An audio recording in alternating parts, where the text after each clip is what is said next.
Bonjour, bienvenue à cette capsule qui concerne la première loi de Raoul. Donc, on a vu l'aspect énergétique dans la capsule précédente. Ce qu'on va voir dans la capsule actuelle, c'est comment on fait pour déterminer des pressions de vapeur à partir d'une formule mathématique qui a été développée par Raoul. Donc, il existe en fait trois formules. Donc, première loi de Raoul qu'on va voir dans cette capsule-ci, la deuxième loi de Raoul qu'on va voir dans une autre capsule, et la deuxième loi de Raoul appliquée aux fractions molaires en phase vapeur, qui va être une troisième capsule. Euh, donc, vous allez voir que les lois de Raoul, c'est vraiment de l'application mathématique. Ce n'est pas des gros calculs sophistiqués, là, mais il faut être en mesure de quand même comprendre les principes qui sous-tendent cette équation-là. Donc, je vous amène à ma présentation.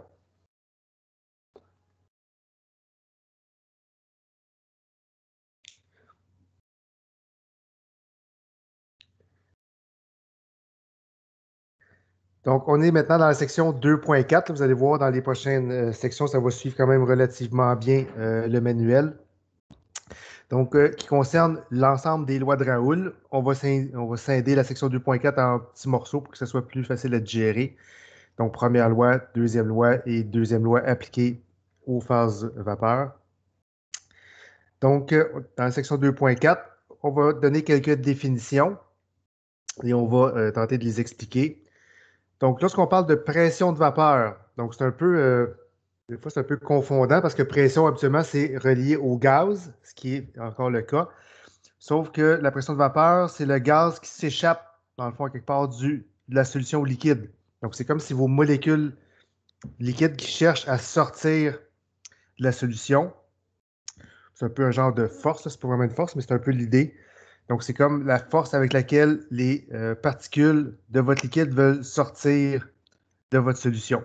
Donc, évidemment, il y a certaines particules qui sont plus volatiles, donc vont sortir plus facilement. Il y a des particules qui sont moins volatiles, donc vont s'évaporer moins facilement. Et il y a des particules qui ne sont pas du tout volatiles, ce qu'on va appeler justement, les non volatiles. Donc, la pression de vapeur, c'est un peu comme la force avec laquelle les molécules cherchent à sortir. Donc, c'est un peu l'image que vous devez avoir, là. Ils cherchent à sortir de votre liquide. Donc, plus la pression est grande, mais plus vos molécules vont avoir tendance à s'échapper de la solution. Plus la pression de vapeur est petite, mais moins les molécules vont avoir tendance à sortir de votre solution. Le symbole, c'est P0. Le petit zéro ici, des fois vous allez le voir, des fois vous ne le verrez pas. Donc, lorsqu'il y a un petit zéro, ça veut dire que c'est votre substance pure. Donc, exemple, vous avez de l'eau avec rien d'autre, on va mettre un petit zéro.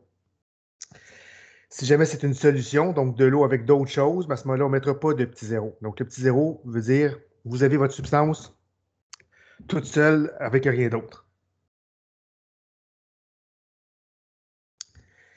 Donc, vous avez ici des exemples. Donc, lorsqu'on met P0 soluté, ben, c'est votre pression de votre vapeur, pression de vapeur de votre soluté tout seul. Donc, sans solvant, pas en solution. Pression de vapeur du solvant, donc c'est le P0 solvant, donc c'est la pression de vapeur du solvant tout seul. Et là, je pense que j'ai fait une erreur, effectivement. Donc ici, il ne devrait pas y avoir de petit zéro, là. Donc, si vous prenez des notes, corrigez-le. P solution, il n'y a pas de petit zéro parce que c'est un mélange que vous avez ici. Donc, on ne devrait pas mettre de petit zéro à P solution. Donc, soluté tout seul, on met un zéro. Solvant tout seul, on met un zéro. Solution, si barré là, il n'y a pas de zéro, étant donné que ce n'est pas une substance qui est pure. Une solution, c'est toujours un mélange. Petit rappel sur les pressions, donc comment convertir les pressions. Donc, vous avez ici les règles, je vous invite à les noter. Donc, ces formules-là, ces conversions-là vont vous être données dans un examen. Donc, une atmosphère, si vous ne vous en rappelez pas, ça correspond à 101,3 kPa. Ça correspond à 760 mm de mercure. Et ce que vous avez peut-être probablement pas vu, là, plutôt que d'appeler ça des millimètres de mercure, des fois on appelle ça des torrs, mais c'est exactement la même chose. Donc, millimètre mercure tard, c'est l'équivalent. Donc, 1 atmosphère, c'est égal à 101,3 kPa à 760 mm de mercure ou à 760 torrs. Donc, c'est ce que je mentionnais tantôt. Donc, plus votre pression de vapeur est grande, plus le composé va avoir tendance à sortir de votre mélange, de votre solution. Donc, vous avez, exemple, ici des petites boules rouges, des petites boules bleues qui sont en solution. Peu importe lequel est soluté, solvant, là, ça n'a pas d'importance pour le moment. Donc, vous avez, exemple, les petites boules rouges qui ont une certaine pression de vapeur. Donc, j'ai mis comme ce genre de vecteur, là, comme une flèche qui permet d'illustrer avec quelle force vos molécules sortent de la phase liquide. Vos petites boules bleues, vous voyez, ils ont une flèche qui est beaucoup moins grande. Donc, ce que ça nous indique, c'est que la pression de vapeur des petites boules bleues est moins grande que la pression de vapeur des petites boules rouges, de sorte que les petites boules bleues sont moins volatiles que les boules rouges. Donc, plus la pression de vapeur est grande, plus vos composés sont volatiles, donc plus ils sortent de votre mélange. Donc, c'est ce que j'indique ici. Donc, la pression de vapeur des boules rouges est plus grande que la pression de vapeur des boules bleues.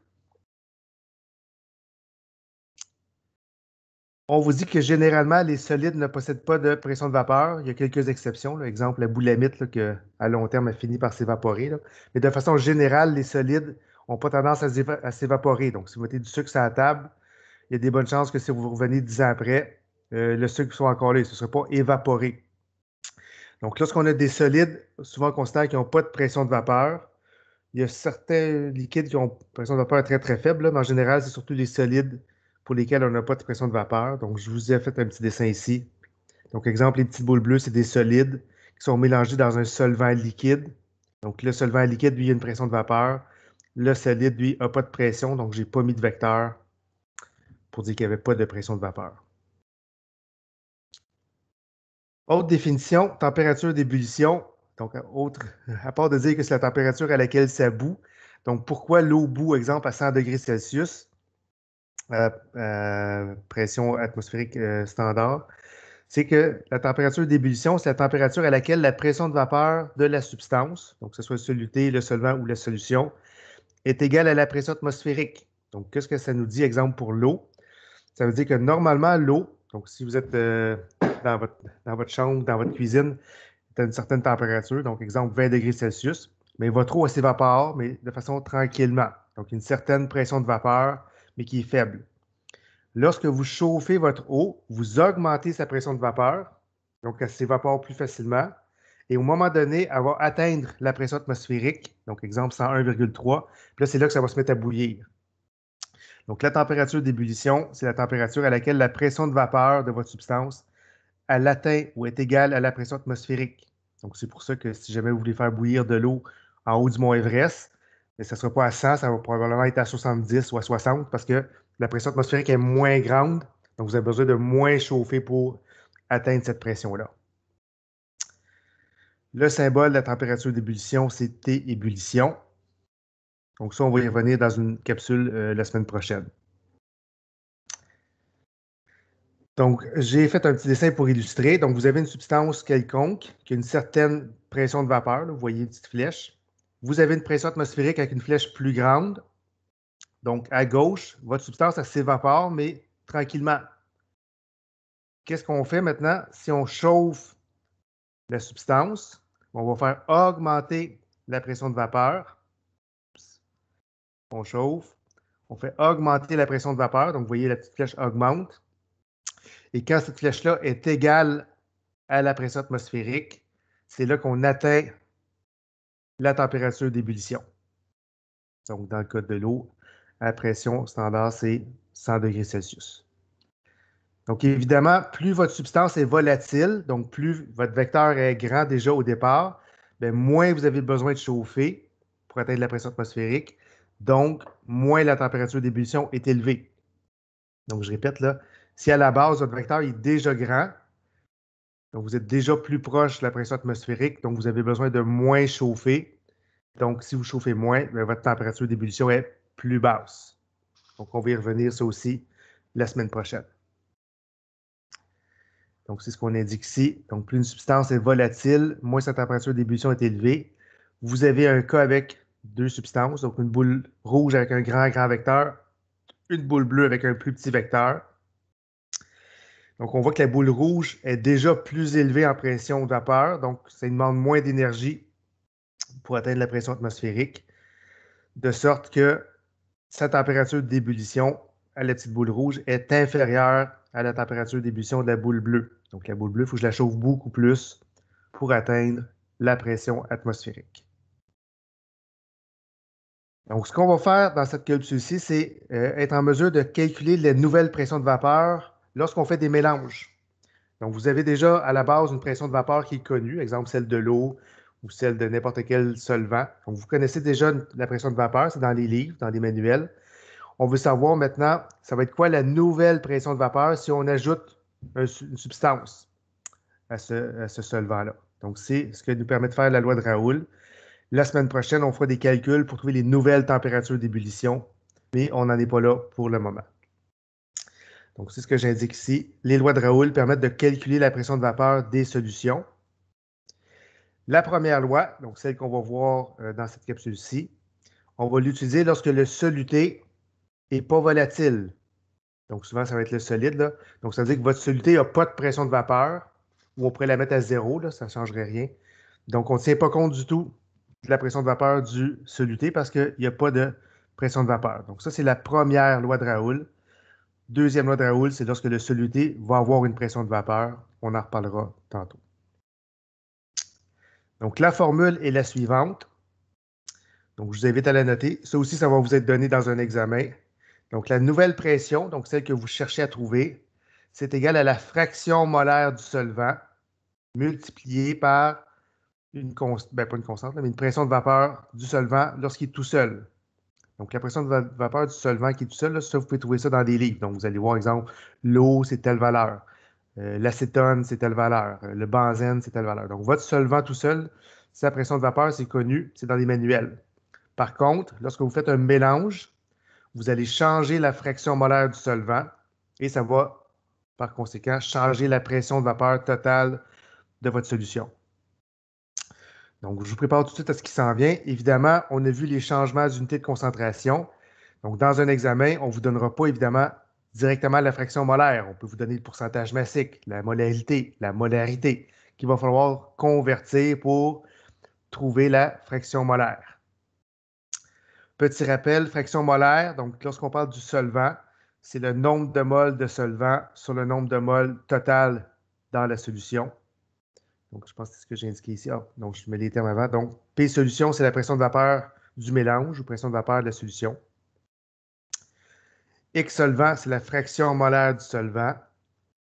Et multiplié par pression de vapeur du solvant pur, c'est pour ça qu'il y a le petit zéro ici.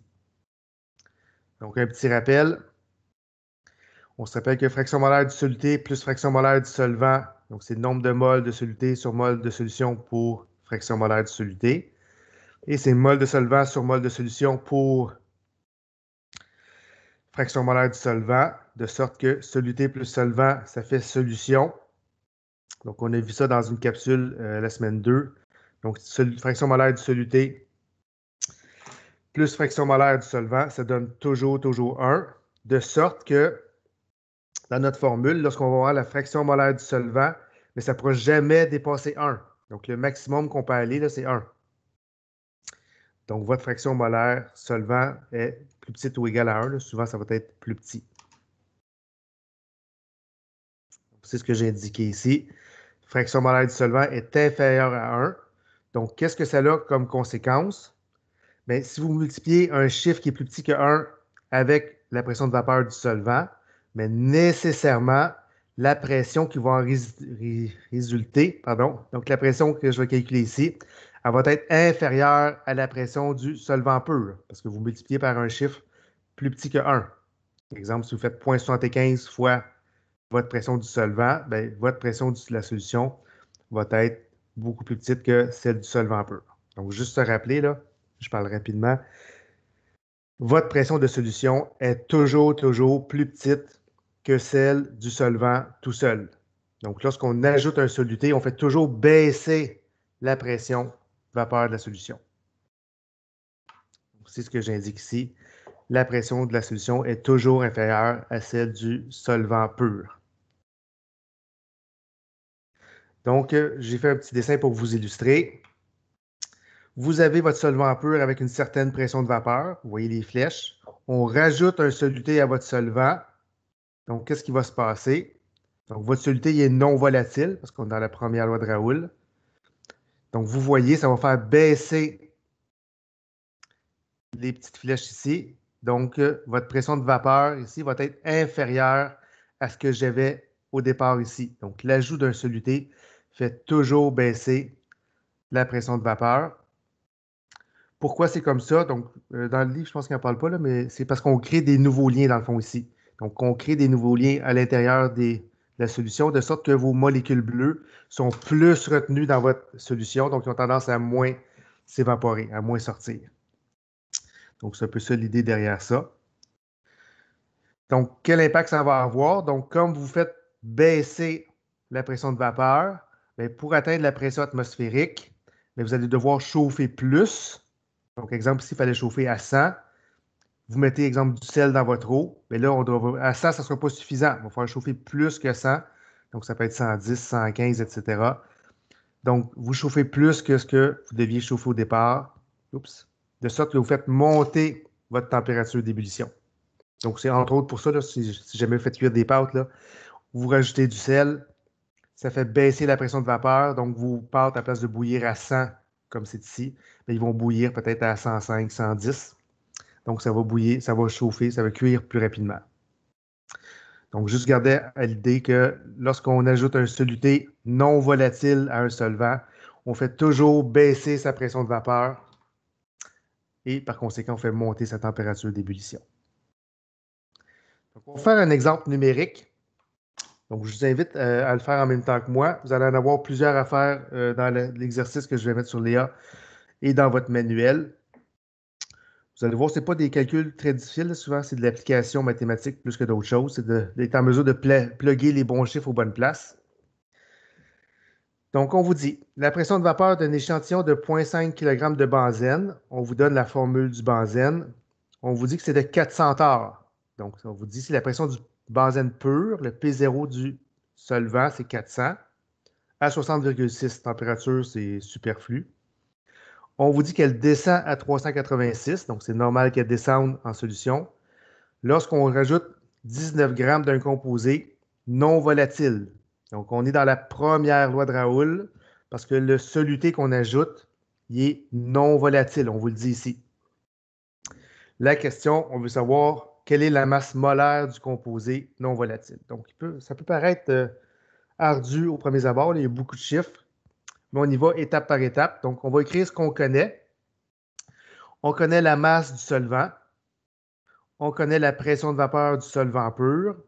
On connaît la pression de la solution après qu'on ait ajouté le soluté. Et on connaît la masse du soluté.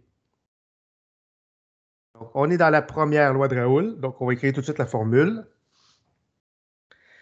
Donc, P solution est égal à X solvant, P0 solvant.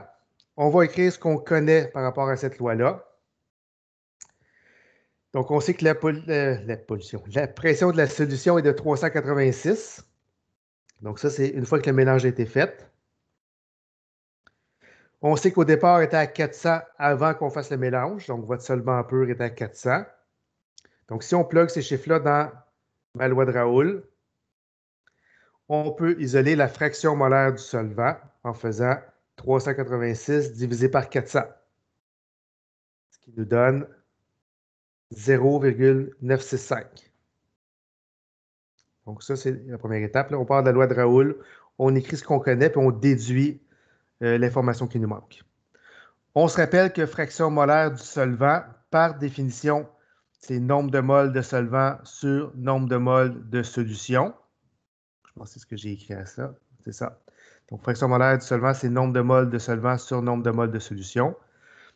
Le nombre de moles de solvant, on peut le déterminer parce qu'on a ici notre nombre de kilogrammes et on connaît la formule du composé. Donc, à partir du tableau périodique, on est en mesure de transformer notre nombre de kilogrammes en moles.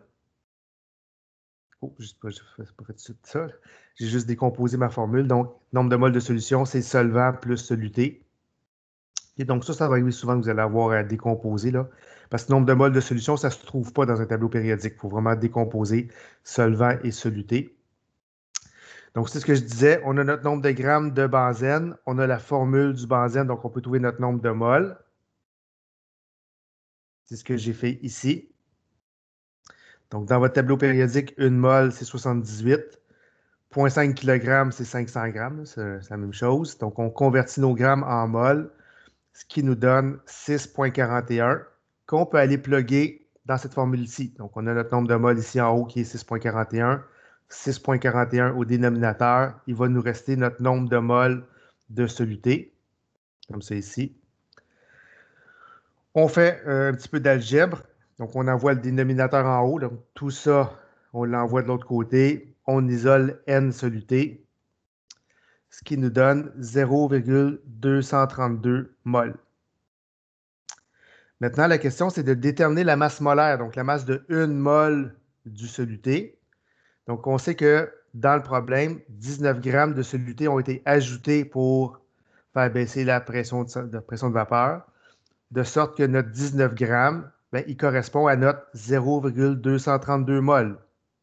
Et nous, ce qu'on veut, c'est 1 mol, ça pèse combien? Donc, c'est ce que j'ai indiqué ici. Donc, 0,232 mol de soluté correspond à 19 grammes de soluté. 1 mol de soluté correspond à combien? Et vous avez ici la réponse à la question. Donc, notre soluté a une masse molaire de 81,9 grammes par mol. Donc, c'est un peu l'idée derrière la première loi de Raoult, là. Donc, juste se rappeler que l'ajout d'un soluté de soluté non volatile fait toujours baisser la pression de vapeur du solvant. Et à partir de l'équation, le P solution est égal à la fraction molaire solvant fois P0 solvant, ben, vous êtes en mesure de résoudre les problèmes qui ont rapport avec les solutés qui sont non volatiles. Dans la prochaine capsule, on va voir qu'est-ce qu'on fait avec les solutés qui sont volatiles. Ce n'est pas tellement plus compliqué, là. Il y a juste un petit paramètre de plus à ajouter. Mais l'idée générale reste la même concernant les lois de Raoult. Donc, on se revoit pour la prochaine capsule qui concerne la deuxième loi de Raoult.